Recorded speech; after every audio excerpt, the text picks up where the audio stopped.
sa isang magulong simula, nagtulungan at nagsuportahan sina Kisses at Yong, kaya naman nanguna ang kanilang pares sa ikalawang ligtas. Ang nasa unang pwesto na nakakuha ng 12 points ay Team Kisyo. Pero kung may nagbunyi sa kanilang pagkapanalo, meron din namang nalungkot sa maaaring sapitin ng Gino. Hindi nila alam kasi kung paano nila natulungan ng sobra, pinasaya ng sobra. Kaya siguro nangako nung sinabi nila na lalabas na sila. Ngayong hapon, haharap na naman sa panibagong ligtas challenge ang Dream Team. Gusto kong ihanda ninyo ang mga sarili dahil sa gabi ito magaganap ang inyong third Ligtas Pares Challenge. At sa pagkakataong ito, magkakaroon na kaya ng rason ng Ginong para magsaya o tuluyan na silang malulugmok sa pagkatalo. Ang mga kasagutan dito nyo lang malalaman sa nagpapasaya sa inyo tuwing hapon. PBB Lucky Season 7, mga kwento ng Dream Team ni Kuya. Kahit tapos na ang ikalawang Ligtas Pares Challenge, hindi pa rin tumigil si Maymay palakasin ang loob ng kanyang ate na si Jinri. I'm crying! What's up, you?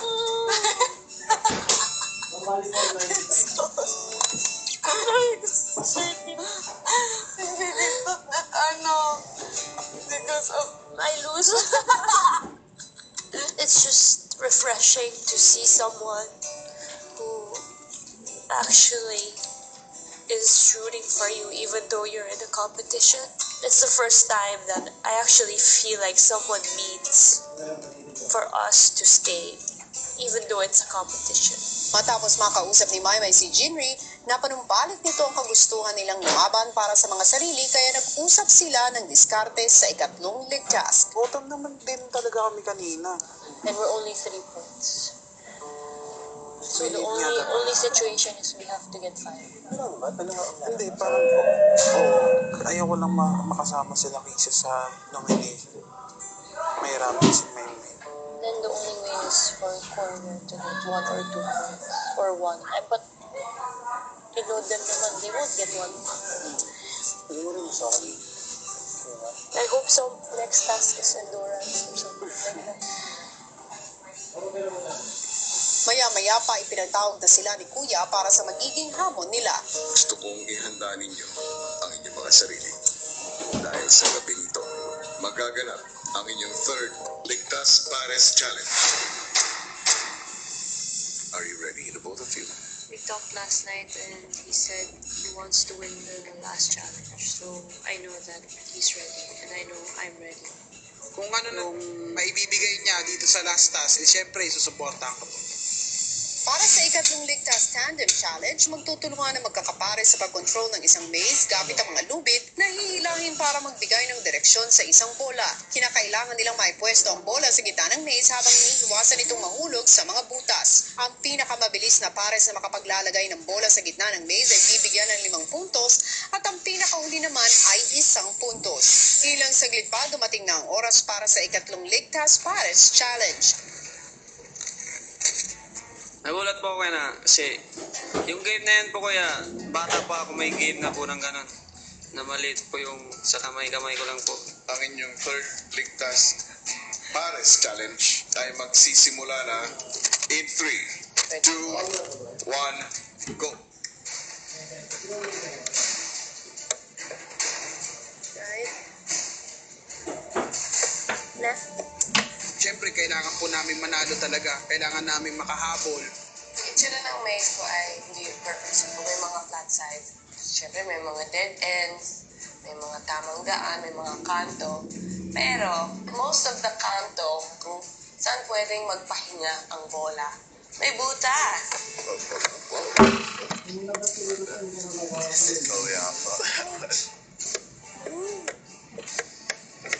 Na, sige, it has to stop here.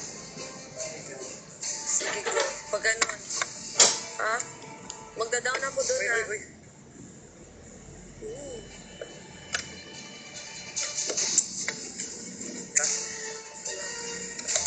It's very hard. It's easier when you're one person and there are 2 ropes that control everything. With 2 people, the hardest part was communicating. May butas dito. May butas to. Baba sa akin. Sige, wag ka mapulatin. Tinubok po sa amin, kuya, yung pagiging magugulatin po na. Gusto ko natataranta po.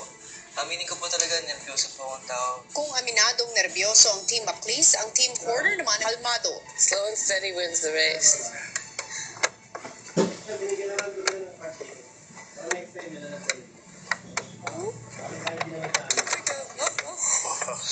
Let's just take a little breather.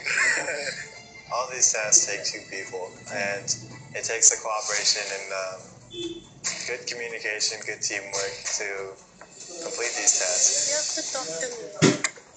Right? Sige, ano mo muna. I-try ko lang ha. Yan lang, ganyan lang.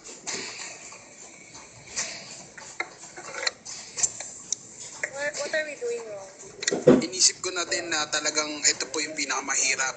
At hindi naman po ako nagkamali talaga sa hinala. Do you want to switch?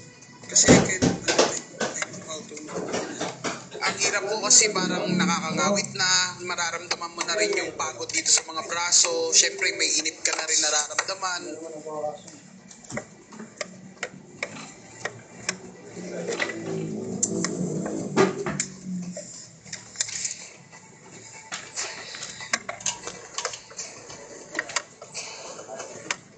Even, flat. Wait lang. Wait for me. Wait, man. I didn't even pa. Saglit lang. Sinabi ko, wait. Wait here because it rolls too much. Because she couldn't see. Because on my side of the table, she couldn't see the holes. So she didn't know when to pull up, when to go down. Kung nasubok ang pisikal na lakas ng Ginong at Mayward, ang Team Kiss yung naman tila nasubok ang pasensya sa isa't isa. Go.